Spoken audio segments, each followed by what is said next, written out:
काय करतो बाबा?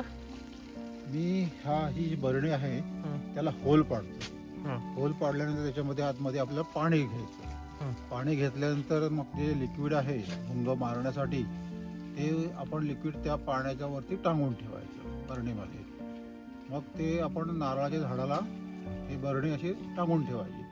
ती बरणी टांगून ठेवल्यानंतर त्याच्यामध्ये मग जे फुंगे असतात ते त्याच्या वासावर येऊन त्याच्यामध्ये पडले जातात ते, आणि मग आपल्या नारळाचं संरक्षण होतं. ओके ओके, ठीक आहे ठीक आहे. आता करताय काय? तर आता होल पाडून घेतो. होल पाडले की आपण त्याच्यामध्ये पाणी भरू. पाणी भरल्यानंतर आपण नंतर काय करायचं की त्याच्यामध्ये जे लिक्विड आहे आणलेलं ते लिक्विड आपण असं वरती टांगून ठेवायचं. त्या वासावर ते भुंगे त्याच्यामध्ये येतात आणि ते त्याच्यामध्ये अडकले जातात. अडकल्यानंतर मग त्यांना आपण मारू शकतो किंवा त्याच्यामध्ये मरतात. आणि मग त्याचं आपल्या झाडांचं महत्त्वाचं आहे, त्याचे संरक्षण होतं. झाडं जी नारळाची रोपं आहेत त्याचा जो मधला गाभा आहे ते गाभा खातात ते, आणि मग नारळाची वाढ खुंटते. म्हणून हे फार गुणकारी औषध आहे हे, आणि ही प्रोसिजर फार चांगली आहे. ते लावताय का तुम्ही? हा, आता मी लावून घेतो. बघूया आपण. आता पहिले ह्याला आणखी 2 होल पाडतो. झाकणाला होल पाडतो. झालं.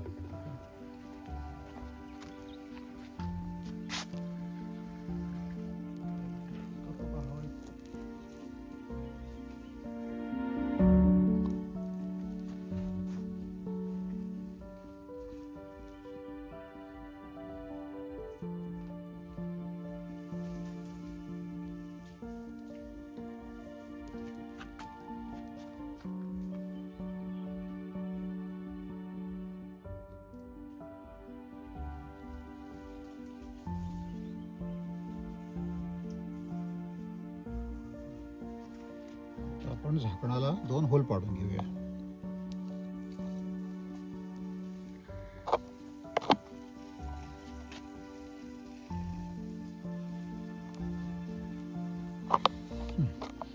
आपण होल पाडून झाले. आता याच्यामध्ये जे लिक्विड आहे ते आपण टांगून ठेवायचं. हे लिक्विड आहे असं ते आपण बांधून ठेवायचं. लिक्विड कुठं आणलं? हे लिक्विड माझा मोठा मुलगा आहे त्यांनी मला पुण्यावरून पाठवून दिलं. ते लिक्विड आलेलं आहे, तर हे लिक्विड याच्यामध्ये बांधून घेतो. ऑनलाईन भेटत असेल म्हणजे? ऑनलाईन ते पाठवलं त्याने. मी त्याला सांगितलं मला तेवढं पाठवून दे. काय नाव आहे? अच्छा, कोको ॲक्टिवेटर. कोको. ठीक आहे. ते फार औषध गुणकारी आहे, म्हणजे विषारीच आहे ते, पण ते मुंग्यांसाठी विषारी. भुंग्यांसाठी विषारी आहे आणि त्याचा फार रिझल्ट लवकर चांगला मिळतो आपल्याला. झाडांचं संरक्षण होतं. झाडांचं संरक्षण होतं. याच्या ह्या लिक्विडनी पुष्कळ भुंगे मी मारले, त्यामुळे झाडं सुरक्षित होतात. एवढे 4 वर्ष आणि त्यांची आता उलट झाडं माझी जी वाढलेली आहे 4 वर्षाची, त्याचं आता उत्पन्नाचं साधन सुरू झालेलं आहे. ते आता त्याला फळ झाडं झालेली आहे. त्याला तर आपण पाणी मुबलक देतो आणि त्या झाडांची चांगली वाढ होते. आणि त्याला पोषक आपण खत दिलेलं आहे, सेंद्रिय खत त्याला आपण दिलेलं आहे झाडांना. कसं लावतं दाखवा आम्हाला. आता बघा, हे आम्ही असं ह्या झाकणाला टांगून ठेवलं. त्याच्यानंतर आता मग ह्याच्यामध्ये पाणी भरतो.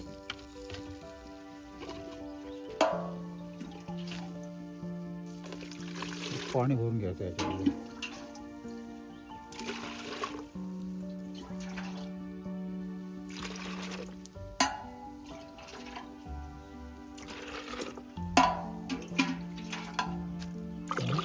पाणी भरून घेतलेलं आहे. पाणी भरलं आणि याच्यामध्ये आता हे झाकण लावायचं आणि हे जे लिक्विड आहे भुंग्यांसाठी ते त्याच्यामध्ये बांधलेलं आहे. आणि आता आपण झाकणाने पॅक करूया. हे पॅक केल्यानंतर आता आपल्याला झाडाला बांधण्यासाठी आपण रस्सीने बांधूया. रस्सीने बांधल्यानंतर आपण याचं एका चांगल्या झाडाला टांगून ठेवायचं.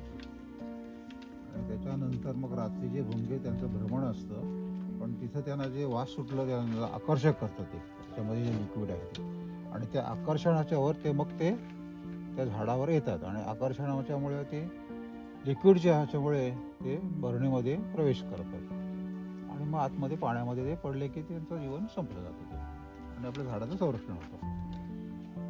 बांधूया तिकडे.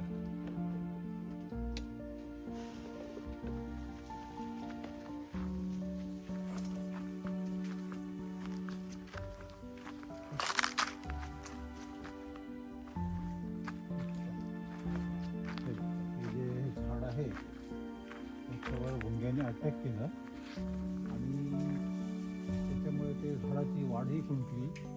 आता त्याला जीवदान मिळालेलं आहे औषध उपचार केल्यामुळे. म्हणून आता आपण तेलाच्या झाडावरही आपण बांधूया.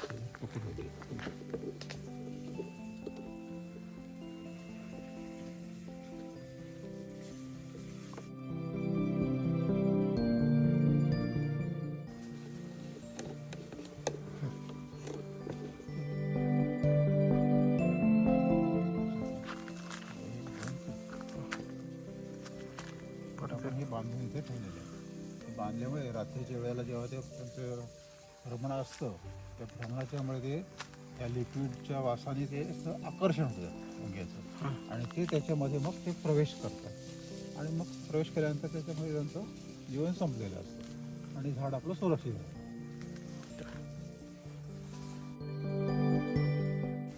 तुमच्याकडे दुसरीकडे असे कुठे बांधलेलं आहे का ट्रॅप? हा आहे ना, त्यामध्ये मुंग्या काय बघूया काय? बांधलेलं आहे.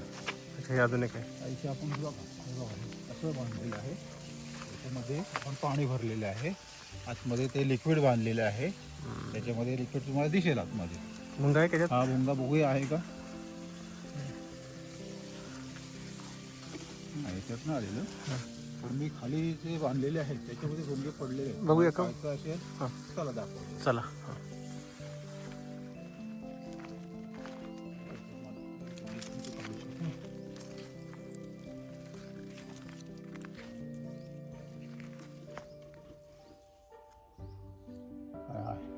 पडलं? पडले इकडे ह्या बाजूला आहे पण ते तिकडूनच लिहायला पाहिजे. तिथून इथूनच बघा भांड्यामध्ये भुंगा बघा केवढा मोठा आहे. लिक्विडच्या वासामुळे त्याचं आकर्षण झालं आणि त्याच्यामध्ये त्यांनी प्रवेश केला. आता त्याच्यामध्ये आहे पाण्यामध्ये दिसलं. ते तुम्ही ते काढून ठेवणार भुंगे कसं कधी काढतात भुंगे? पाणी आटलं की काढायचं. तेपर्यंत मेलेले असतात आणि पुन्हा नवीन फ्रेश पाणी टाकायचं. लिक्विड तर त्याच्यामध्ये संपत नाही. 1 महिना लिक्विड त्याच्यामध्ये असतं. झाडाचं संरक्षण. बरोबर,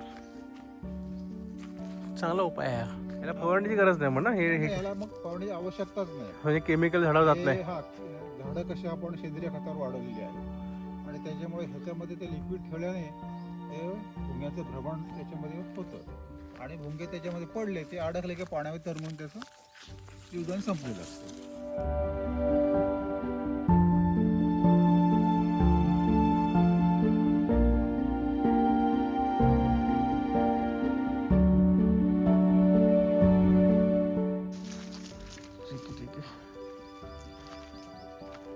तुम्ही जागोजागी बांधून ठेवलेत का हे? हा ते मध्ये मध्ये बांधलेले आहे. ठराविक ठिकाणी बांधून ठेवलेले आहेत ते. त्याचं भुंग्यांचं वातावरण तिकडे म्हणजे फिरायला लागलं त्याच्या वेळेला ते की त्या वासावर त्याच्यामध्ये ते प्रवेश करतात. आता बघा तुम्हाला जर पाहायचं असेल तर हे भुंगे काय करतात बघा. ह्या झाडावर भुंगे तिथे अतिक्रम केले आणि तिथे त्यांनी त्याचा प्रवेश केला होता आणि त्याच्यामध्ये ते अटॅक करायचे राहते जेवण आणि त्याला गाभा खायचे.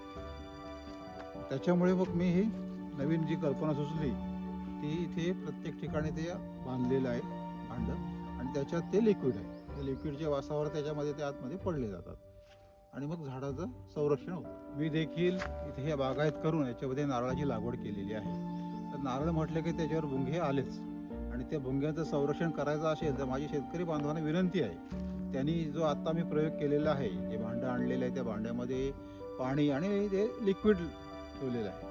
त्या लिक्विडच्या वासामध्ये ते भुंगे तिथे प्रवेश करतात आणि ते मग ते भांड्यामध्ये पडले जातात आणि त्यांचं तिथे मग जीवदान संपलेलं असतं. तर सगळ्या शेतकरी बांधवांनी तुमची फवारणी करण्यापेक्षा, रासायनिक फवारणी करण्यापेक्षा हा जर प्रयोग केला तर फार यशस्वी होईल. झाडाचं संरक्षण होईल, झाडाची काही हे प्रगती खुंटणार नाही, त्यांची वाढ चांगली होत जाईल आणि झाडामुळे आपल्याला उत्पन्न मिळलं जाईल आणि त्याचा सगळ्या शेतकऱ्यांना हा मला वाटतं फायदा घ्यावा.